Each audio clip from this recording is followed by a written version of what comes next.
Ешкім намазды тастауға өзірлі емес. Намаз ешқандай жағдайда адамның мойнынан түспейтін құлшылық. Пайғамбарымыз саллаллаху алейхи ва саллям тұрып оқи алмасаң отырып оқы, отырып оқи алмасаң жатып оқы деді. Отырып оқи алмасаң жатып оқы деді. Анда Алла тағала фаин хифтум фарижалан ау рукбана деді.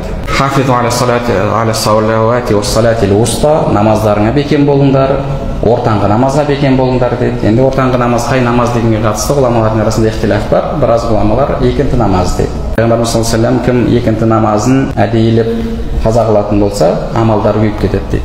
Алла тағала келесі аятта айтады: "Фаин хифтум фарижалан ау рукбана". Егер қорықсаңдар дейді. Яғни мысалы сондай жағдай. Соғыстасың, немесе артыңнан дұшпан қуып келіп жатыр. Бұл кезде фарижала дейді. Фарижала жаяу. Яғни кетіп бара жатып, намазыңды оқып кете бер дейді. Тұрып руку сәжде жасай алмасаң да, кетіп бара жатып болса да намазыңды оқи бер дейді. Ау рукбана, немесе көліктің үстінде оқып кете бер дейді.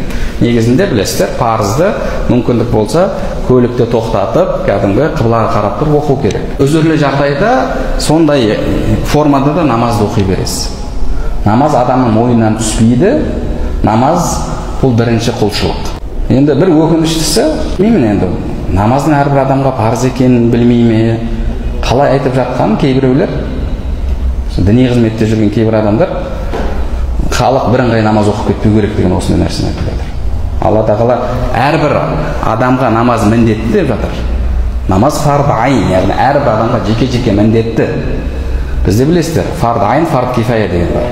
Фард айн дегеніміз әрбір адамға жеке-жеке міндетті болған құлшылық. Фард кифая деген бір топ мұсылмандар орындайтын болса, қалғандардың мойнынан түседі. Мысалы, біреу қайтыс болды, жаназасын шығару керек.